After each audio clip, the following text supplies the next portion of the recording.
Nobody believes me. Good afternoon, everybody. We're going to get started here with the work session for the ARPA funding. So just to let you know, this is kind of a brainstorming session. Just a few, if you aren't familiar, there are some side rails on this money, so it cannot be just used for anything that we want it to be used for, is my understanding. There is a piece of it having to deal with COVID-19, also a piece to deal with underserved communities.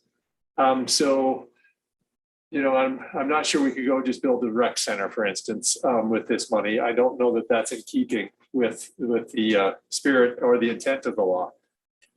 Because we're an entity that is less than 250,000 people and more than $5 million, we will do quarterly reporting. Our first quarterly report comes out August 31st, and that is for money already spent between March 3rd and July 30th of this year. We probably don't have any money spent, so that'll be an easy report. But then going forward, quarterly, we'll have them to produce those reports, and I think you have 30 days after the end of that quarter to produce the spending in that quarter.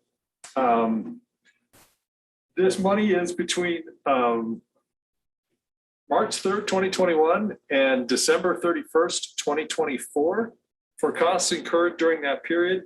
And a cost shall be considered to have been incurred if the recipient has incurred an obligation with respect to such cost by December 31st, 2024. So you don't have to have the actual spending done by December 31st, 2024, but you have to incur the cost. All spending has to be done by December 31st, 2026. After that, money has to go back to the federal government. And it seems like if you spend it incorrectly, you might have to send some money back to the federal government also. So this is, you know, an interesting time, great, but try to be in keeping with the conversation about what they would like. So there's some categories associated with the spending. Do we have to take roll? We just started down this path. Okay. Well, I'd like to call the August 25th work session into order. Commissioner Ibar. Here. Commissioner Ritson. Here. Commissioner Gosar also here. And we'll be talking about ARPA funding because we weren't talking about that before. So here we go. I've got a basic understanding of what can be covered. COVID-19 responses and prevention is part that can be covered. Medical expenses can be covered. Payroll and covered benefits can be covered. Healthcare programs can be covered. Negative economic impact also covered. Government services, drinking water state revolving fund, EPA clean water state revolving fund, broadband, and losses of revenue. So those are the broad topics of what can be covered. And so there is, as you can imagine, 6 more pages under each one of those that fits under COVID-19 responses and prevention. For instance, expenses related to COVID-19 vaccination programs and sites, including staffing, acquisition of equipment or supplies, facility costs, and information technology or other administrative expenses. That fits under there. Communication also fits under there. So we won't go through that, but just to let you know that this does exist out there. And I can more than happy send you the link if you would like that. And I spent way too much this weekend looking at this. So some of the stuff will fit under the Clean Water 603 Act. Doesn't really always pertain to clean water, exactly. So it could be some renewable resources, that type of materials can be done. So there's a lot of stuff. Guys, how would you like to go about this today? Mr. Arbera, any? What we have here. Okay, and we'll just go down the list. Thank you guys for putting together your ideas, and maybe if you have a question about something we don't understand here, it seems pretty straightforward, but if we don't, we'll just, if you give us a little more insight, that would be great. So under the project, First to the top of the list, virtual court supplies. And that's Kurt Britzias. What were you talking about there? I think what we're talking about there are setting up some rooms, one in the main office, one in the satellite office with TVs and computer monitors so we can do virtual court and kind of get people out. We often have to facilitate witnesses as well, law enforcement being in the same room with us. We've kind of been doing it at our desks, which isn't always optimal because particularly anybody next to me, I'm very loud. So I try to leave and go to the other office when they're doing the hearing so I don't interrupt them, but that's what we're asking for. Okay. And I'm sure everybody just ballparked this, so we're not going to hold you to these Actually, Adam was amounts. Yes, and I helped generate that amount set. I would like to see it just increase slightly after I've been looking at some different AV equipment. If we could take that to 7,500 as requested, that'd be appreciated. Okay. Yep. Sorry. Jackie and Tracy, would you want to just move, if people have to move it up or down, would you just want to put that into the spreadsheet? Okay.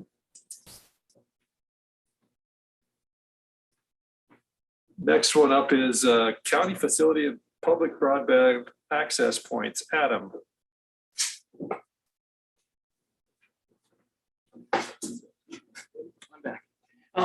This is the RFP project that we've been working on that you guys awarded for broadband access connectivity to essentially our underserved businesses, including ourselves there in those regards. All of our feeds as of currently coming over point-to-point microwaves. This would be the fiber interconnects, as well as the new DIA going out of the courthouse.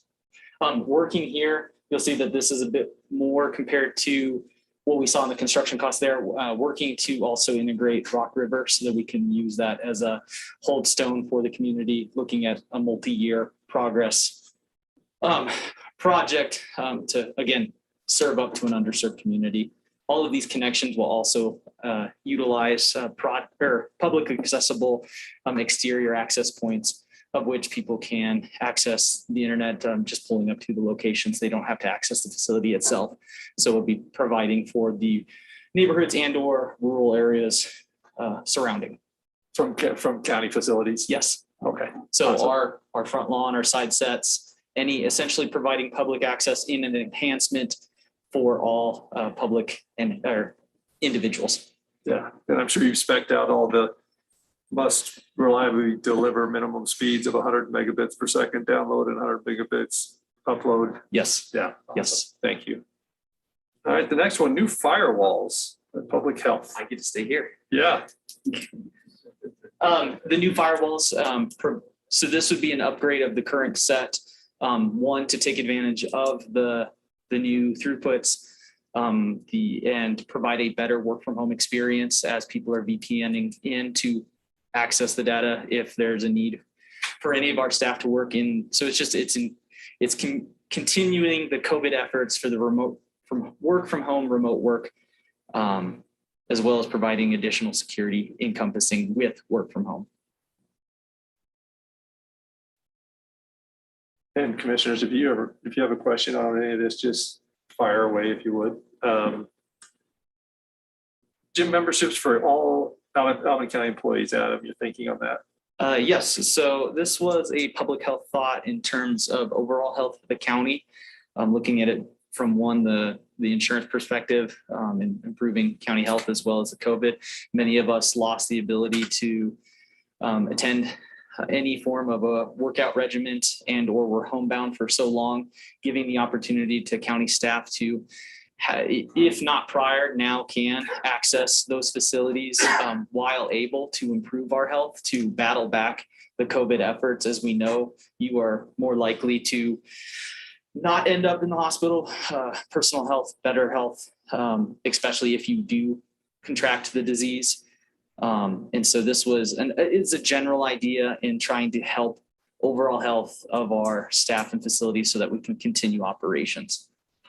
If you want to look at it from a cut down perspective in terms of time when, if contracted to coming back, if you want to see that, or, just better overall health, respiratory health for individuals, which in general means you're not out of work the longer we can have you here. Okay.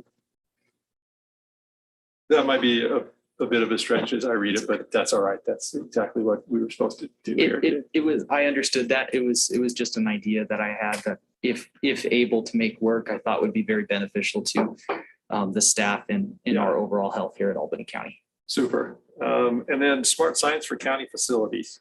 So the smart sign project started. We have one that is going in the front. It's an informational distribution system that we can use without having to personally interact with I want to say clients, right? To provide us the ability to, before they even hit our door, have the information that they need, how to obtain, so on and so forth. So if we do vaccination information spiels through it, how to stay safe during the different efforts, our current business operations and how we're working as a business. And I'm talking interior and exterior signage. So almost like a smart sign right along the road for in one regards, as well as different signage across the county facilities. You're talking like one of those pedestal signs that's a light up sign like out in the front. Exactly. Something you'd see maybe at a school and some of the schools you see, banking, so on and so forth. Something that before they even get here, before you're here, you have that information. You can see it in passing. It drives community efforts, and it will, in my opinion, if utilized appropriately, can really impact our ability to get people, I want to say get people vaccinated. I know that's a little side-setted, but that's my viewpoint. So trying to disperse the information so people can make educated decisions. Okay. And then you had something in red here. Do you want to discuss that at all, or? If you guys want to, it was. Let's do it. Let's do it. Why go not? for it. I'm a strong belief that we are at our spatial cap in every regards when it comes to this facility, especially for county administrative offices. I would like to see us stop trying to pigeonhole into little location sets, and I'd like to see as a whole us grow in the ability set. I'm imagining a commissioner's room that's double this size so that we can have proper meetings. Not one line set for 4 different offices, so that people aren't intermingling in those regards. You can even wrap this into all county offices if you get a space big enough and or construct that. But I thought it was a great time to at least start the conversation. If it doesn't fall in these means, that's okay. I won't take it personally. But I know it's not just myself that is. I mean, we have a nice office in its regards, and I can't complain to any regards, but to constantly see my counterparts squeezed into office sets is getting old. Yeah. Well, you guys did some time in a closet anyway, so Yes, we did. You know the drill. We surely do understand that there actually was some discussion. Of course, it's all about money. Right? Yes. There was some discussion about a justice center. Lots of times the way we free up courthouse space, because you got people getting license plates and marriage licenses as the prisoners march through the district court. And when you separate those things, security becomes different. It's a place that, we're in facilities that was designed in 1920 for Albany County in 1920 and some years ago forward. So that's one of the ways it takes some people out of the courthouse and group them in a place where they all work together or whatever. I agree. And that's why I looked at it from the administrative side. In my opinion, it was better served to separate, because the detention center is right next door, to separate, leave the courts here in their historical building set. I think it's easier to create meeting space than it would be to a courtroom in certain regards. So that made me think move administrative offices. You could even look at joining in, take your remote locations that you've continually had annexed into different locations and essentially colligate into one of which could be public health if we did it appropriately. I imagine a large space set that can house all of those facilities, give us the ability to do. I'm speaking for other offices at this point, right? I'm thinking, place for people to gather, proper meeting space, proper clinics. I know that public health does many flu clinics and everything. Stop having to borrow space from other organizations and other facilities so that we can administer our business associatedly. And I think that goes hand in hand with the vaccination effort. if we're doing vaccination, we're going to see staff increase and to perform that and to push those regards, then you need a space there. And if it's just for that, then it's just for that. But if we can look at as a county as a whole, I think that would be smart. Yeah. Well, just to give you guys a little background of how I'll think about some of this, we have infrastructure that's being supposedly going to be voted on by the end of September. That's passed the Senate and is in the House. And so we're probably not going to spend this money right by September, but there might be a different set of funds that go towards infrastructure that might fit other than these type of funds. But yeah, that's a great idea. And I understand what you're talking about. Yeah. The problem is never gonna go away. It's only gonna get worse. Right. I bet Sue remembers and Jack remember when this was a Safeway. This was a Safeway grocery store when I was a little kid, and the commissioners had a purchase option to buy it, and they didn't exercise it. And can you imagine if we owned a whole square block right next to the courthouse, what that would be like?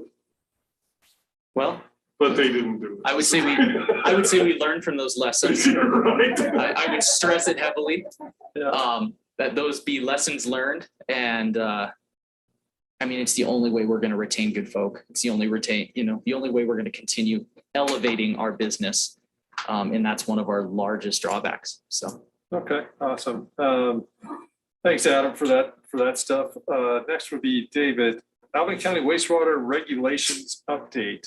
Oh, Yep. I wanted to add something.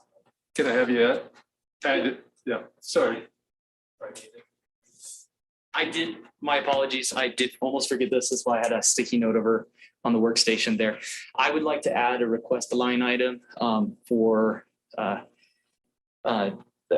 telecommunications AV equipment in the amount of $15,000. It's to enhance our current evaluations essentially in this room to telecommute and provide the meeting and the public sets during the COVID pandemic. Okay, thanks, Adam. Yep. Because we have such good tech in here. It's falling. It's falling apart. And we need to stop battling it and get ahead of it. Okay. David, thank you for your patience. Yep. Wastewater regulations update 100,000. Yeah, so our wastewater regulations are quite old. They need updating. We need to include the state. We review everything by the state statutes and the standards there, but we just haven't included all those in our wastewater regulations. They need to be redone. And this is I believe a health and safety type thing. I guess I got it up there as infrastructure. So yeah. And so would you send this out for a contract and RFP? Is that what you're thinking? Have like professional engineering firm or something do this, yeah. Okay. Code enforcement for 350,000. Okay, so I feel like one of the biggest health and safety issues in the county is lack of building code. I can take you to places where you wouldn't want anybody living, but people live there. And so the $350,000 would be $240,000 for a 3-year salary and benefits for a building official, and then probably $100,000 for a consultant. These numbers were thrown together really quickly, so I'm not sure if this is exactly what would be needed for this project, but it would be adopt building codes and hire a code enforcement or a building official to take care of code enforcement. Okay. David, it seems to me that the calculation based on what the chairman said was, it was some day in December 2026. Okay. Right? So you have to have them spent. You have to have them allocated by the 24. I thought it was 3 years out when I looked at whatever, but I don't have all the. So I'm imagining that if this was something we were going to do as a policy thing, if this can fund it, it would likely happen. And I don't think you could, at some point the money runs out and the liability stays, right? Right. And hopefully enough things happen in that time that it can work out. But so to me, I was just gonna say, make sure that the money portion, like you could edit this later, we just want the money portion to take us all the way out to the end of 2026. Okay. All right, and David, Aquifer Protection Area Enhanced Wastewater Incentive. Okay, so the idea around this would be to create a program for people that are in the Aquifer Protection Overlay Zone to, when they needed to repair a system or they're installing a new system, that there would be some funding to offset some of the costs of an enhanced system. That way we could get enhanced systems in that area that hopefully would lower the nitrate level in that area to just protect our aquifers. Yeah, it's an interesting idea. This would be a Senate to that individual. Yeah, absolutely. Yeah. Yeah, the rules say, here's the rules for updating it. I'm assuming that this would be an incentive for somebody to go beyond what the regular rules say. Absolutely. Yeah. Because the difference, it's about 2.5 times the cost to put in an enhanced one compared to a regular system. Yep. So if a regular one's 10,000, the enhanced one is 25,000. So the next one, rural broadband plan, David, I think 150,000. Okay, so this would just be a plan to look at rural broadband areas. I know that they've done some planning in this area. I know the Thrive plan at the city does kind of include some broadband issues there. What the idea would be is to look at the areas that broadband exists in the rural areas and where it doesn't exist, and come up maybe some policy direction of how we can enhance the broadband in the area. I put this lower on my list of things to do, but I think it actually fits pretty well with what they're trying to do with this funding. So Yeah, they're pretty detailed about underserved and unserved. And then there's also money at the state, and I think they're banting about broadband as state money, but not to dissuade you, just saying that there might be other pots to be able to do some of this work. yeah, this is throwing together projects in about a couple days. So You bet, yeah. So David, as presented here, are these prioritized then? yeah, those are the ones that I think are important. Yep. So Okay. Chelsea, Grant. Aerial, Chelsea's good. okay, aerial imagery. Thanks, Chelsea. Hello. Yes, I'm here today to ask about, or to talk to you about our aerial imagery. Currently, we have Eagle View. It's a contract with Eagle View through the state of Wyoming. And what they do is they fly certain parts of the county and give us aerial imagery as well as oblique. The contract with the state only flew the city of Laramie and Centennial and Rock River. And so I am asking to fly the whole county. This imagery, Sue, you were at the presentation, so you saw how incredible this imagery is. But it helps so that we wouldn't have to go out to the public and do site inspections. Basically, we are door-to-door salesmen where we are knocking on everyone's door and then reviewing the exterior properties. This not only helps our department, we have 125 licenses, so we can share it with any government agency that could find this useful. Currently, we share it with county planning, emergency services, Laramie Police Department, and 911 dispatch, and all of the city planning and addressing. Our county specifically would probably benefit more if we had county imagery. So that is my request here today. I will note that this $437,000 that we're asking is for one fly, and that would be the fall of 2022. I did provide estimates to go into a contract where they would do 3 flies over a period of either 6 or 9 years, whichever we choose, and we would get discounts depending on how many flights we chose, and if we went into contract by the end of the year, we would get another discount. So I don't know if you have that. I do have a copy here if you guys need that. Question. Yeah. There's 2 options. What's the resolution? Is it like 1/2 meter, like 18 inches? No. So the worst is 9 inches. the best is 2. So, and actually in the attachments, so I gave a map. So in yellow is what would fly at 9. What's in green would be flown at 2. And in that estimate, it outlines the pricing for those different resolutions. I remember there's something called the ag inventory, something that the feds fly. And there was some discussion at the County Commissioners Association, rather than counties piecemeal buying the imagery or flying it,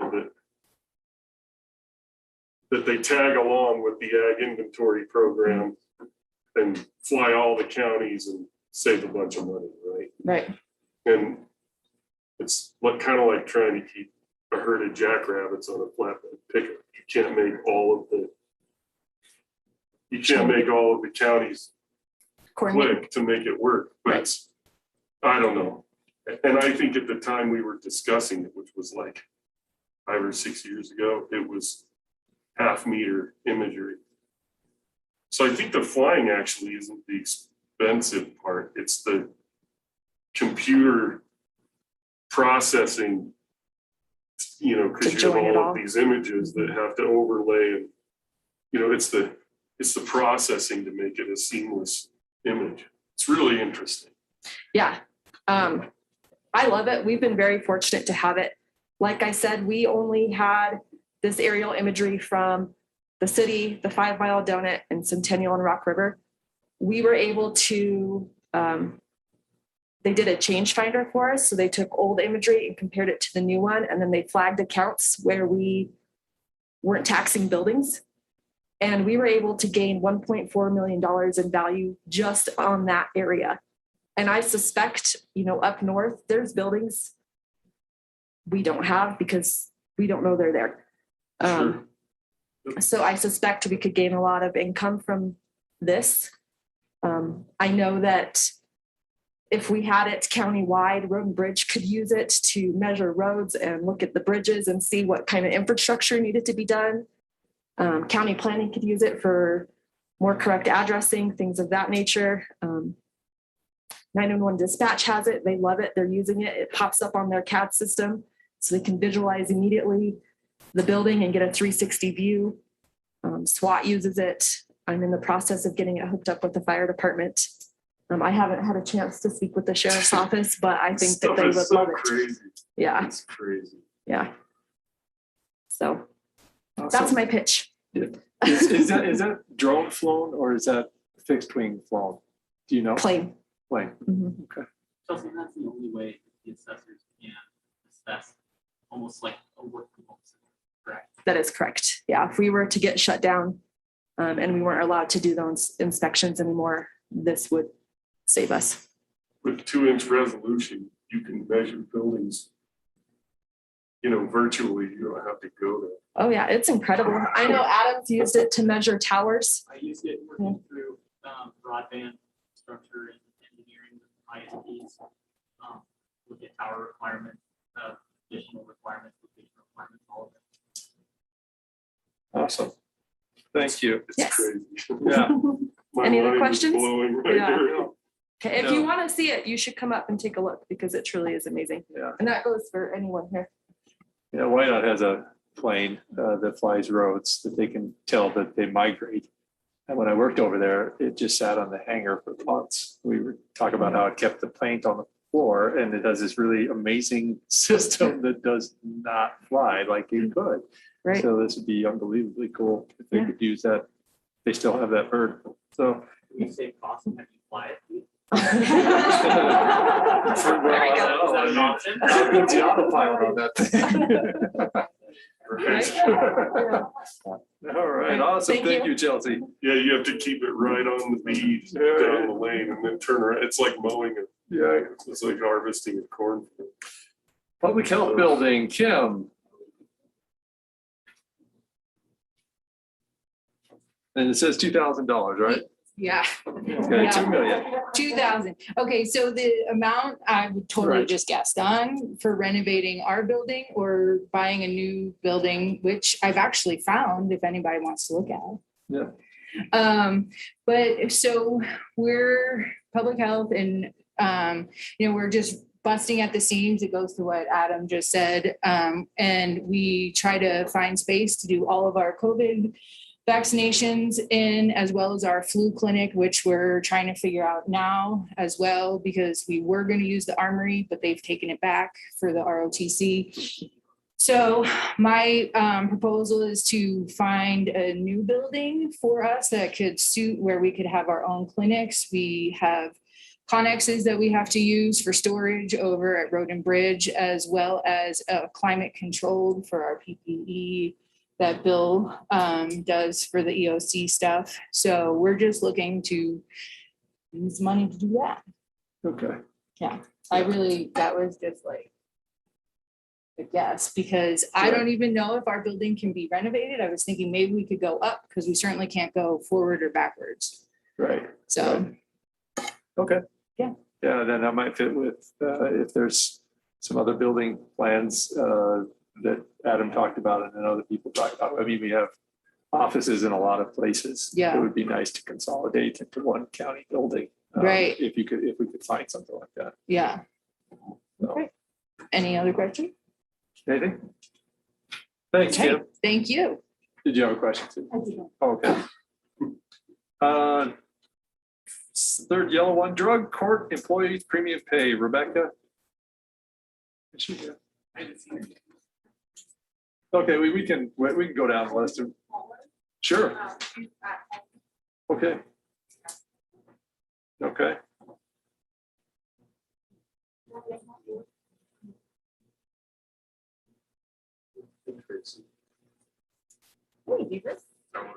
I'm super. All right.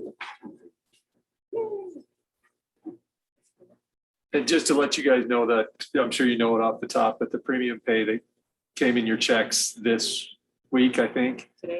Today comes today is 341,000. So that's already out of the $7.5 million that is directed out of these funds.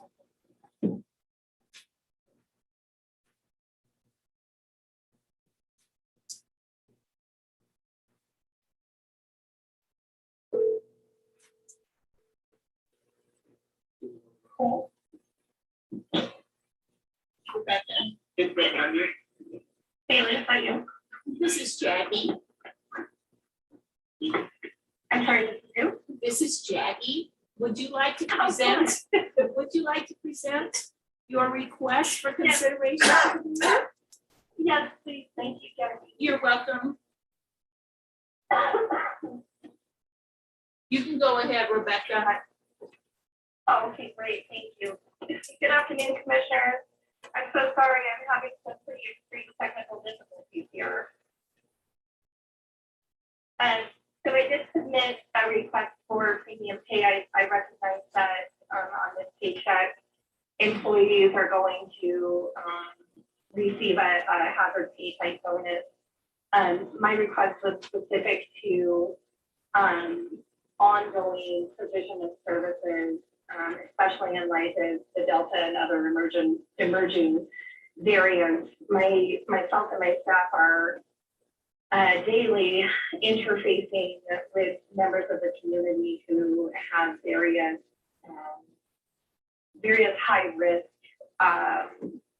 issues that require us to really work face to face with them, and it is almost impossible for us to socially distance in an appropriate way when we are doing mouth swab drug tests, removing and putting on ankle monitors, helping people look for apartments and jobs.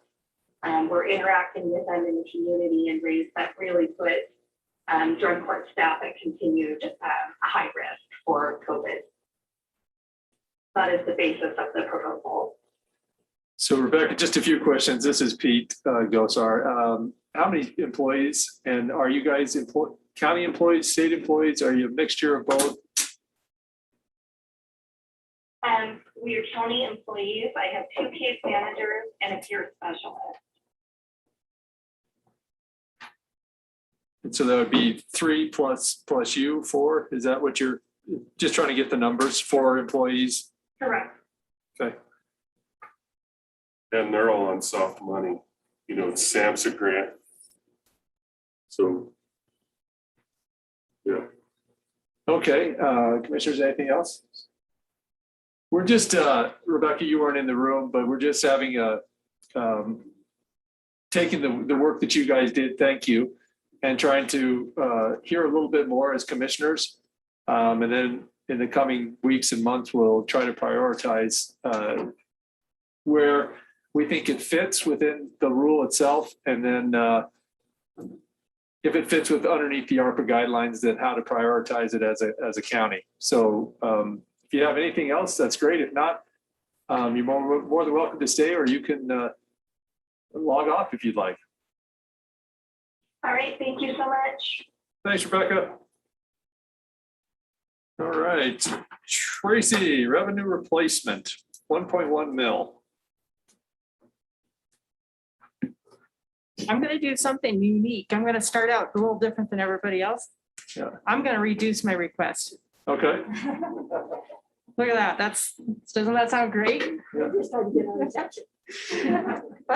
I been stretched a little thin preparing for auditors, doing tax sales and tax roll and airport things. So I made a mistake. The calendar year 2024 is not an allowable one. Once I was reading the regulations and the interim final rule today, I realized that I had made a mistake. So calendar year 2024 would be removed, making the request 750,000. Now for the revenue replacement, you have to go through, and I believe it's probably in your packets that you were delivered, you have to go through the rigorous worksheet. You have to provide the base year, the growth rate, and then the current year. And the current year is based on a calendar year, not a fiscal year. So when I originally did it, I did it incorrectly. I did it as a fiscal year because that's how I usually do things in a fiscal year. But so initially we had about 190,000 based on a fiscal year, but on a calendar year, we could not collect any revenue replacement this year. However, going forward, I think we're going to have some economic shrinkage in our world, and I think it's going to affect us in the revenues going forward. As I think I've brought this up a few times over the budget term and everything. But I've kind of been conservative. I grew it a little bit, 50,000 for each year. Another benefit of revenue replacement is also it kind of opens up how we can use the funds. So according to the excerpt in the interim final rule, the government services can include, but are not limited to, maintenance or pay-go funded building of infrastructure, including roads, modernization of cybersecurity, including hardware, software, and protection of critical infrastructure, health services, environmental remediation, school or educational services, and the provision of police, fire, and other public safety services.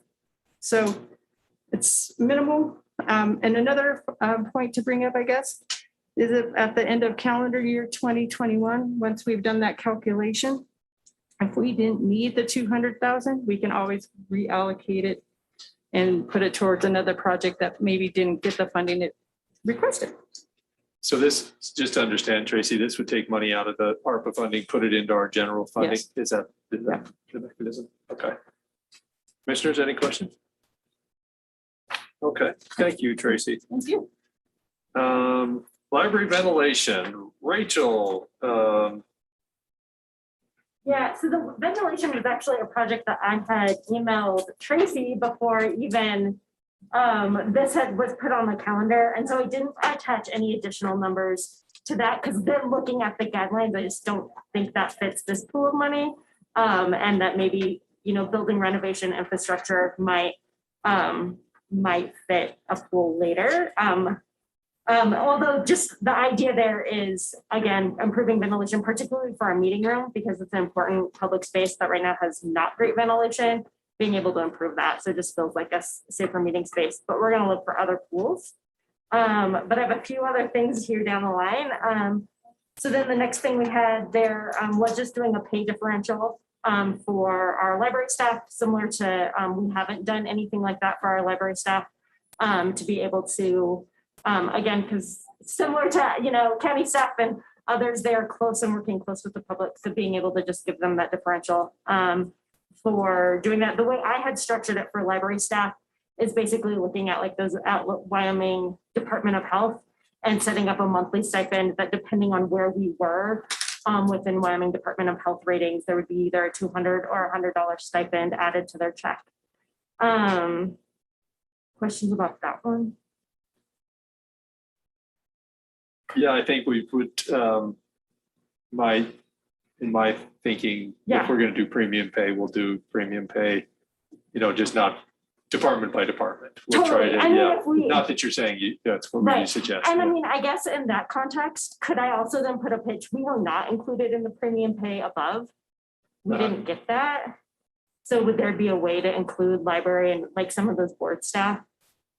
Yeah, I Jesse, just have to say, their employees are not our employees, right, but I mean, I would recommend, in my opinion, recommend considering they're separate from ours, oh, okay, okay. just The because they're premium- not our employees. And the same with the drug court, or those The are drug court people our are our employees and employees. they did already receive this. Okay, okay, That's a difference because they do Yeah. their own payrolls and Yeah. okay, things. And okay. So that's, and Super. I'm actually, I would say though, I'm on board with you of like, I think it would make sense to have that. Like, I would it makes sense to like equalize it across those county employees and like the board employees, I guess, for lack of a better word.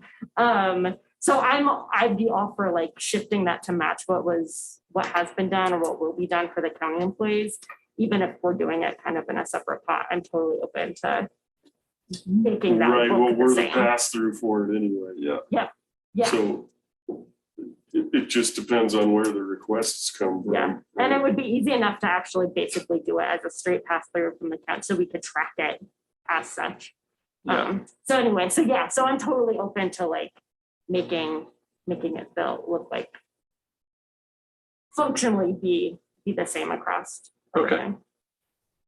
All right, continuing on, please. Thank Oh, you. right. So internet expansion. So this one has two components. So one is specifically for our buildings and our branches is just improving our Wi-Fi technology in those buildings.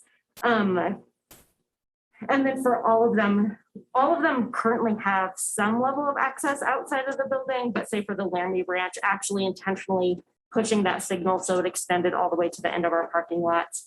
So that full library block would have Wi-Fi access. So just strengthening the signal so we have more bandwidth to handle more devices and have more people able to connect. And similarly with Rock River and Centennial, doing similar things with those two branches as well. And then Yeah, right, yeah. Well, and I think the COVID nexus is then people don't have to go inside the building to get Yeah. access. yeah. And so I think right now Centennial already has a signal that goes outside of the building. So I think the only one would be working with Rock River. But we pay for that internet and those are our devices. So I don't see how that would be an issue and it would help them. It would boost their signal outside of town hall. And then the other component of that would be to purchase approximately 15 devices that would be distributed through the bookmobile. And this is something that we've been moving slowly towards anyway. So wanting to test either hotspots or tablets that actually already have Wi-Fi included, a 3G, 4G tablet that we can loan out to people. So those would be loaned out probably primarily through the bookmobile, aiming at lower income levels where people could check out a device that will let them take the internet home with them. So that's that one.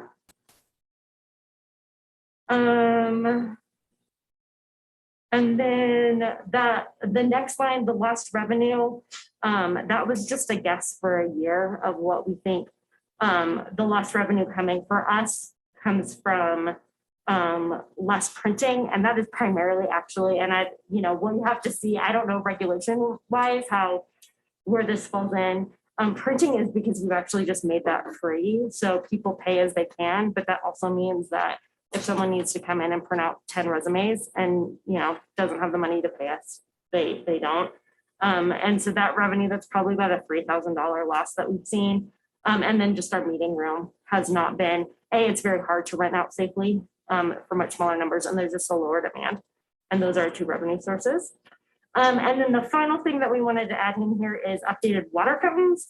I don't know, last time our water fountains are original to the building. They are the tiny little white ones, little knob upside. I drank out of those when I was a little kid. Yeah, so they are old and not hygienic. And they have actually been off in the course of this because they're just not a way. So what we would like to do is purchase two upgraded water fountains that also had water bottle fillers in them. That's been an ask that we've gotten from the community, important to families, important to the homeless or more transient folks in our community to be able to have a place to fill up with water. We're open on the weekends, so that does provide a broader access to that water. And these costs are the costs of the water fountains, which are wildly expensive, as well as the construction costs too, because they would require wiring and all sorts of construction to get from the tiny wet ones to nicer ones. So this 13,000 is two new water fountains plus the construction. Any questions on any of that for Rachel? Awesome, thank you. Cool, Thank you. Generator, Celeste Havener, Centennial Volunteer Fire Department. I don't know that she's here, but I know she sent me an email that I think I forwarded on to Jackie.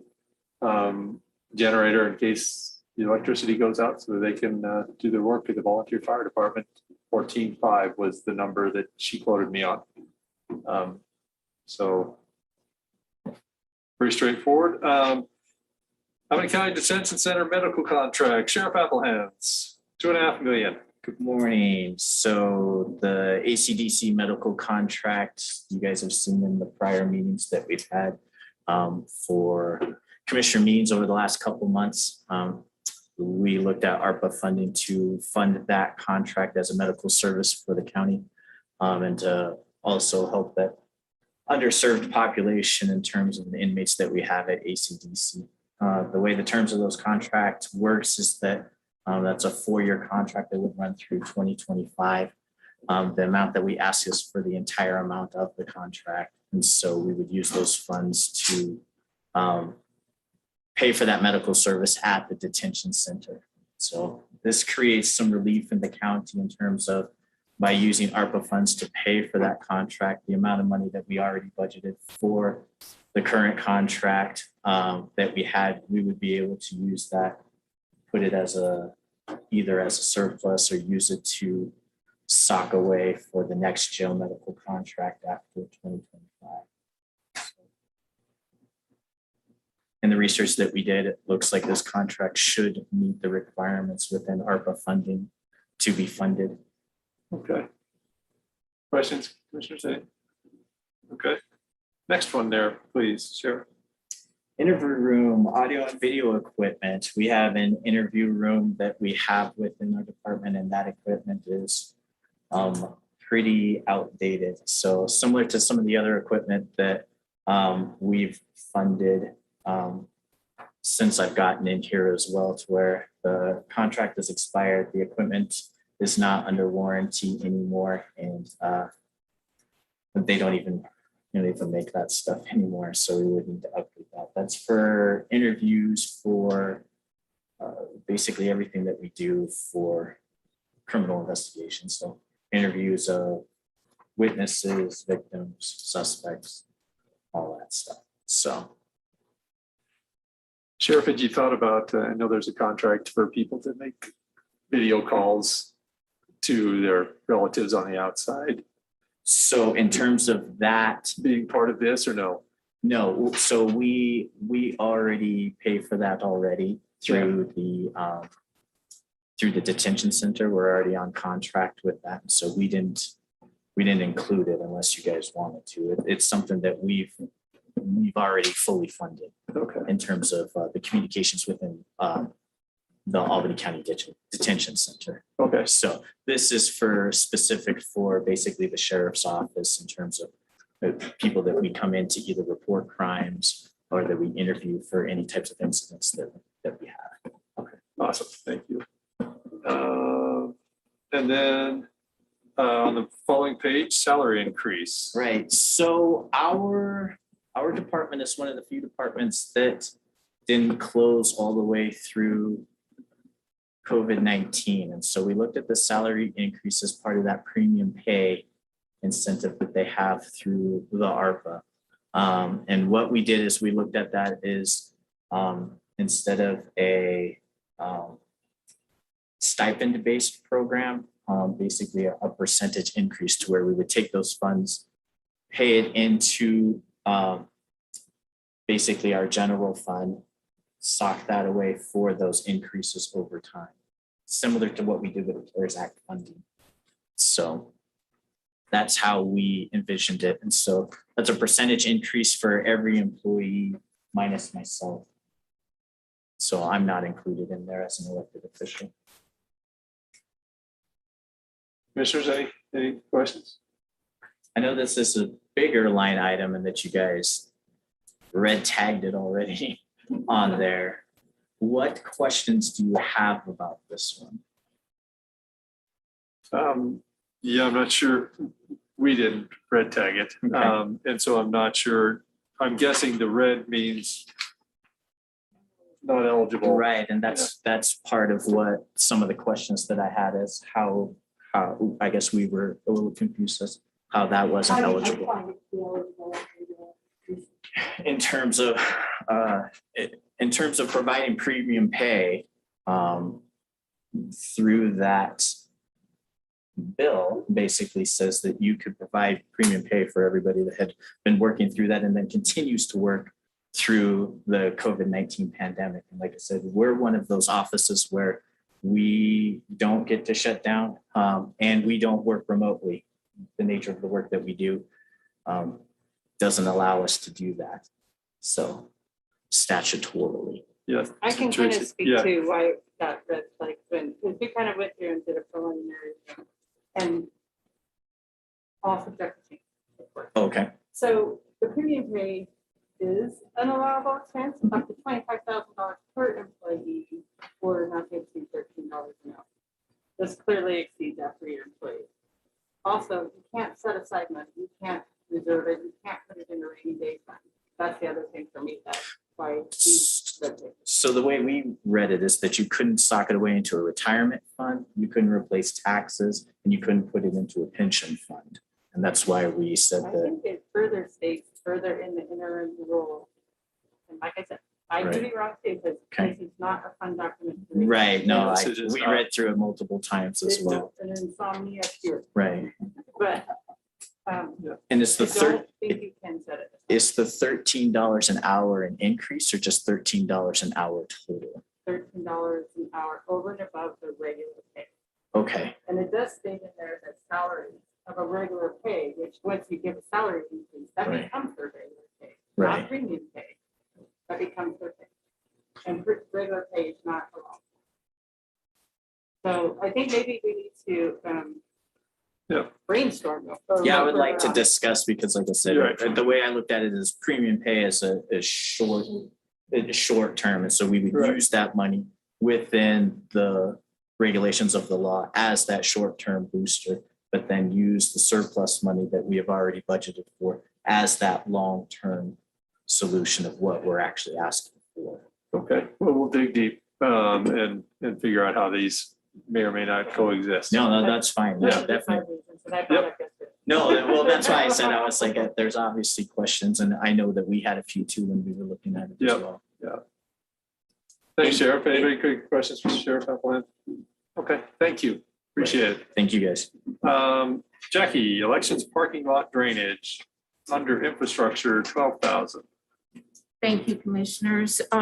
As you may or may not know, or you've seen that inclement weather, especially when the snow flies, oftentimes there are sandbags at our election building primarily because of the envelope, lip, and the parking lot do not, there's too much of a lip, I guess, that allows the water to go into the building, which of course will damage the building over time, but most importantly, will damage our election equipment. I have been working with Phil Gorman on this project even before he retired. And basically what it does is it replaces an area of asphalt approximately 9 feet by 30 feet with a concrete valley gutter on the east side of the election building. I was a little hesitant at first as to whether or not this request would qualify. But if you had a chance to read your county news, the recommendations for additional uses talked about expanding eligible use of recovery funds for capital investment projects and for election-related activities.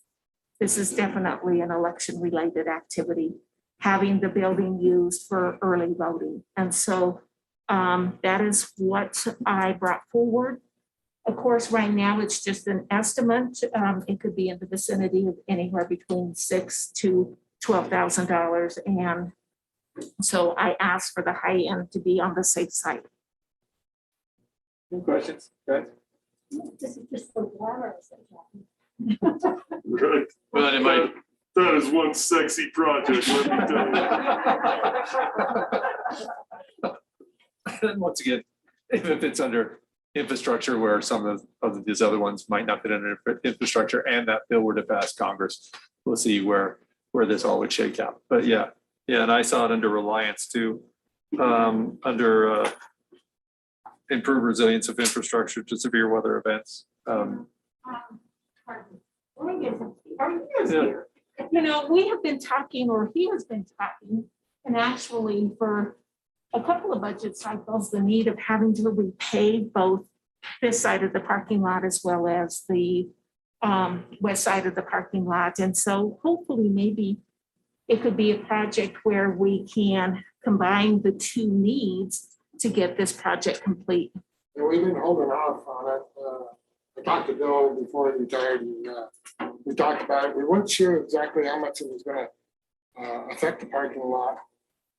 It's definitely needed. I put sandbags in front of those doors every winter, starting, and then during, of course, during elections, they can't have them there. And so, if you get moisture, it's the drainage is terrible. It has to be fixed before we do the actual parking lot. But Jackie can tell you, I actually sandbag both of those doors, trying to keep any moisture from going over there. And it's really needed. So anyway, once we get that, I'm hoping we can get the parking lots all striped and resurfaced as well. I might go ahead and try and see if those guys can do this side, this parking lot on the west side and Fifth Street and 501 before the snow flies, and then save this for next year, depending on how long we get that done. Okay, awesome. Thank you. I wonder if the sandbags are ADA accessible. Well, we built a ramp. Roy, do you have a ballpark figure if you were to repave the two parking lots? What have you costed that out at some point? I do have it. It's my office and get it. Okay. But, it's from Simon, and that quote might be. It's been a while since I got that quote, so it might be more than that. Yeah, you don't have to get it, but I mean, if you get it to Jackie, then we just update this spreadsheet maybe and put that in there as an item. Okay. Thank you. Luke, it looks like we have you for a little bit here. ADA restrooms under infrastructure. It's the first one. Yes, sir. All of our requests, as you know, are basically COVID based in terms of first responder, trying to protect them and both protect them and also their families. A lot of our fire stations don't have bathrooms or facilities whatsoever. So we saw this bill as being really, or this COVID aid ARPA as being really an opportunity for us to try and catch our guys up to being safe for what they do. ADA restrooms, that's for our primary 6 fire stations. As you know, they're public buildings, so they have to be ADA compliant. They can't just be regular bathrooms, but not all of our stations have bathrooms. Breathing air compressors, that may seem like it's not really COVID related, but I assure you that it is. One of the other things that we thought about with that are breathing air compressors can be used both for fire suppression in terms of air packs and also for protecting our airways. Some of the other fire departments are using PAPRs. PAPRs are $6,000 to $8,000 a piece, depending on what company you go with. We saw this as a way to really reduce the cost by being able to do a 2-in-1. If we have a known or positive COVID, or our guys are working with Laramie EMS crews on a larger extrication type COVID case, then they're able to utilize their structure protection and protect the airways. So we saw that as being COVID related. Laundry facilities is to me kind of a straightforward thing. When these when these firefighters go out and they do what they do, they're often exposed to all kinds of things. A virus of COVID is obviously one of them, and not bringing that home is kind of a priority of ours as a board. So again, we see a lot of these items as really just protecting our people and then protecting their families. So laundry facilities and again, those main facilities, main fire stations was a big one for us. The communication upgrades, we saw that as part of the broadband and part of the ARPA funding. There's huge gaps in our department districts where they're unable to really communicate well. And in doing so, not only does it create safety issues, but it also creates an opportunity that they must meet in person, face to face. And so we saw that again as being a potential for spreading the COVID. UV lights, that's a decon thing in terms of killing the virus within the stations, within the apparatus. A UV light can be used inside the ambulance. It can be used inside the fire engines. It basically is a light that's supposed to kill everything. So the ventilation systems, I think, kind of goes without saying in terms of just being able to ventilate the fire stations. That will help reduce the spread of COVID by being able to kind of get everything out of the station as well as out of the apparatus. Being able to ventilate after doing a UV light is pretty important to be able to make sure all viruses are out. PPE, shirts and pants. Again, this has to do with basically trying to protect our people and then trying to protect their family as well. So if they have the proper PPE, then they'll be able to just leave it at the call, so to speak, and be able to protect themselves and their people or their family, excuse me. The backup power generators, you alluded to this earlier with Celeste's request. I wasn't aware of her request, but this has to do with our 6 main stations again and being able to be response ready for any type of a call, including COVID type of related calls. Would Celeste's station be included in this? Centennial has 3 stations. I'm not sure which station she was referring to. Yeah. So we are asking for it for the 6 main stations. They're about 15,000 a piece. So that's where that 90,000 comes from is 6 generators. Again, I don't know. I can't speak to what her request is on. Okay, but not included in your number is. It's not included in my numbers, no. Okay. But it could be duplication. It could be.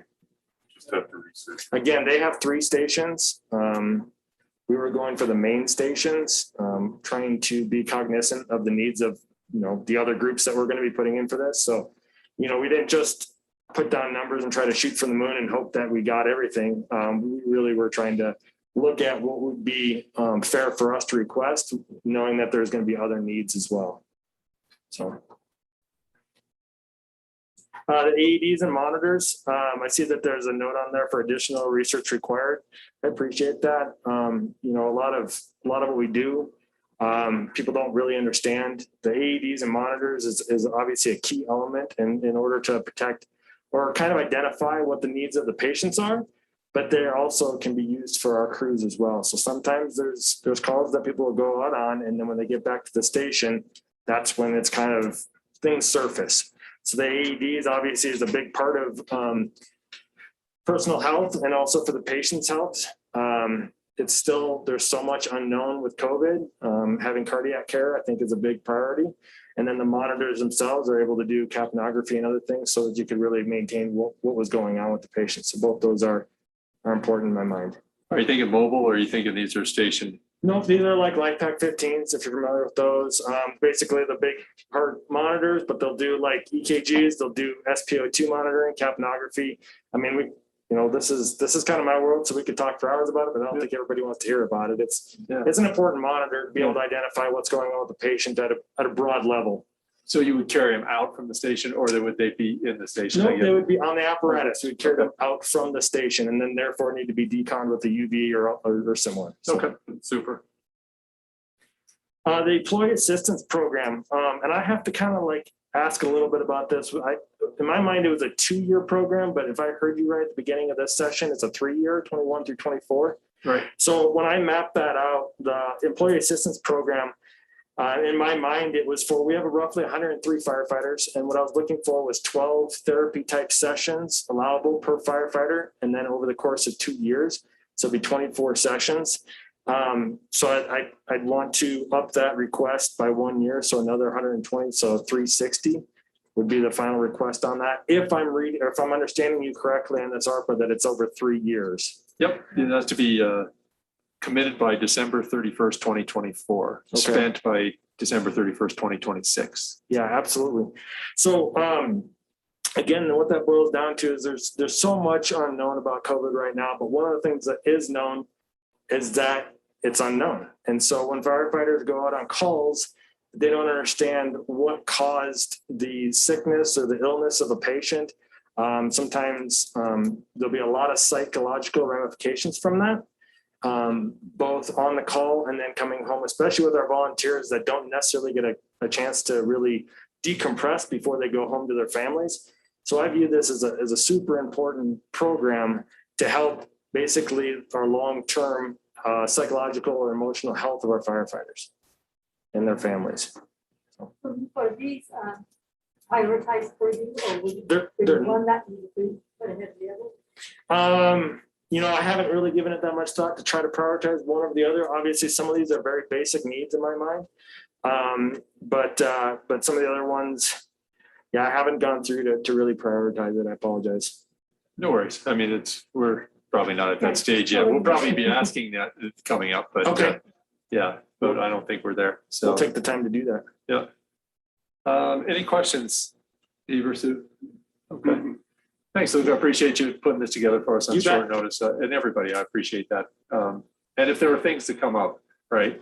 We didn't expect you to know everything by Friday or Monday at noon. So please, this will be a living document, is how I look at it. Thank you. Water fountain update, Roy. Another sexy project. We might be able to buy a couple of water fountains, and get 2 of them over the library, 2 of them here or whatever. We could use that updating on our water fountains and something easier to fill water bottles. The newer ones also have the filter. None of our water is filtered, and we could upgrade to some filtered water on those. People in the building have some good water, and they run anywhere from $525 to about $1,200 per unit. So it depends on what we get. If we want to keep one that still has the push bar that a lot of people like, and the bottle filler, those are about $1,200. And so I got 5,000 on there, and might have to up that a little bit because definitely we'd want a plumber to do it. And those would probably be, I would say, in this building, maybe 500 on each one to get them plumbed in. So yeah, how many fountains do you have in this building? We have 4. 4. Yeah, well, we have a small one and a big one. A bigger one and a little one. It's kind of for kids, or not really kids, because you gotta have them that height because they're ADA. So we might, look at those, and the higher one, the higher end ones have the big one and the littler one down below. And I think that's probably, as long as we're going to be doing it, we might as well get it to where it's, somebody can reach it. Okay. And so it'd probably be $1,200 each. So we're looking at Math is hard. Tracy, 1,200 times 4 and then 500 per unit to plumb it in. 6,800. Yeah. Rounded 7. That would be next to up to that 7. And I don't have it on there, but Luke brought it up with the AEDs, and it's got me thinking about we don't have one at 501. We don't have one at Victim Witness over there. We don't have one at some of the other county buildings. That I'm not sure about the library. How about public health? I'm sure. Yeah, and fairgrounds. I don't know if they have anything close by. And Annex has one, but if you have somebody on the upper floor, is yours on the ground floor? So if you have somebody on the upper floor, by the time you go down there and get it, you're wasting time. Maybe one more there. So Rock River doesn't have one. Road and Bridge, right? Yeah, we have one. And you've had to use one before, right? And it worked. They're kind of handy, and ours are just hang on the wall, and you take it out, you open it up, and it tells you what to do. Anybody could pretty much use one of those. So maybe 4 minimum of those, and I don't know how much they cost. I'll have to do some more research and actually find out whether ours that we have in the building are really outdated. I mean, it tells you when the battery's dead. It'll start beeping and everything, and I've changed the batteries in them, but there might be some newer ones. Ours are probably were put in on the remodel, you guys think? Or how old are they? They're probably getting pretty old, so we might need some updating on those. I can do some research on those and find out that's exactly how many we want to try and go, but I think we might could use some of those if we're wishing. Yep, not a bad idea. Thanks. Any questions for Roy? All right, and thanks, Roy. Appreciate it. At Albany County Fairgrounds improvement, does anybody know about that? Because I don't. Okay, yeah. Thanks, Tracy. Because they have a change in staffing out there, we wanted to include them, so we just put a placeholder in. Okay. There's no projects that have been determined, but I'm thinking just off the top of my head, they could probably use water fountains too, but just because of the number of events I attend out there, that they're the older ones as well. But we just wanted to include them, but we don't know who to include right at this moment when we made the list. Okay. Okay. Well, that's the list so far. I suspect there'll be some of this money is to be worked with underserved communities, nonprofits, businesses, and that type of stuff. So haven't, in my mind, thought about how to do that. It's calling a countywide meeting and seeing what you would get, but I'm not sure. That seems like a lot of what you would get and wading through that. If there are some questions, if it would be helpful for us and maybe you, this document that I have has a category and then a subcategory under each request. So I have, for instance, healthcare, and then the subcategory would be communication. And then it allows you to maybe further delineate that thinking about your requests. That would be helpful to me. I don't know what you guys would think about that. And so do you guys have a thought, Jackie and Tracy, next steps on this? Prioritize these for departments and see if there's any, oh, by the ways that people forgot so far. Is that just talk about how we were going to proceed from here? To be honest with you, we wanted to gather the data, and at least that's very important. Okay, Robin, it looks like you're here, Robin. I didn't see your. Well, that's right. I was trying to figure out how to make culverts or something like that work, but I do have a thought that actually came from Adam. There is many times when, and I don't know if this works or not, but we could use some portable electric signs. For example, you could put them on the street, vaccinations so-and-so, or elections so-and-so.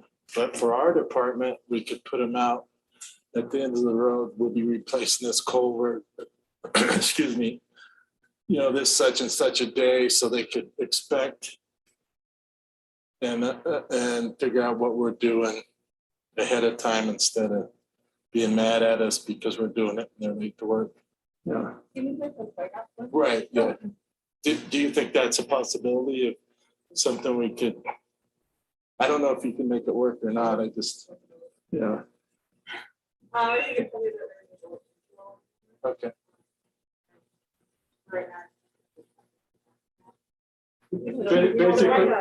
Basically. White out signs where they yeah. say like road work ahead. Oh, those big ones? Yeah. Okay, so PMA does have one. Got one. We've seen them myself. Yeah, so we got one there. We got a. Yeah, I imagine. it'd be Well, quite this would be a trailer mounted one, Right. like up there by 30th and Grand. They say road work is gonna start on August 17th, so they're warning you in advance. It's one of those. So Yeah, a display sign. if I had to approach it, it would be utilization for, again, vaccination clinics and or vaccination areas in the COVID efforts. And that's how I would look at maybe It justifying might it have there. other uses. Well, yeah, I mean, anything's gonna be multi-use, but to improve traffic flows and, I don't know, advertisements, just traffic flow in general in Laramie right now is crazy. So being able to prioritize that so we can have that, depending if we do drive up flu clinics or anything or COVID clinics, so on and so forth. And just from the public health side, this would be an additional on that, if I were to. Yeah, that's what I was. Right. But maybe we could borrow it from public health once in a while if we needed it. That's some tweet. Yeah. Well, that brought to my attention, that these guys knew that there was a sign available, some sort of laundry list of what's available for people to use that aren't, would be great. I think. Right.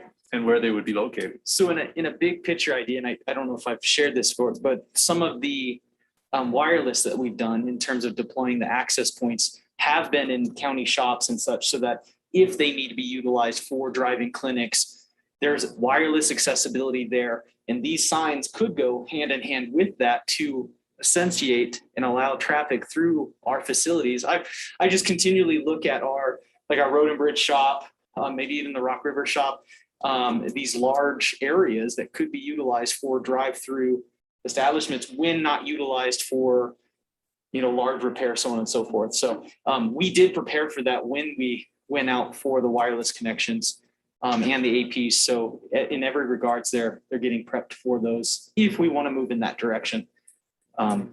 Yeah, we could run people through our wash bay. Yeah, exactly.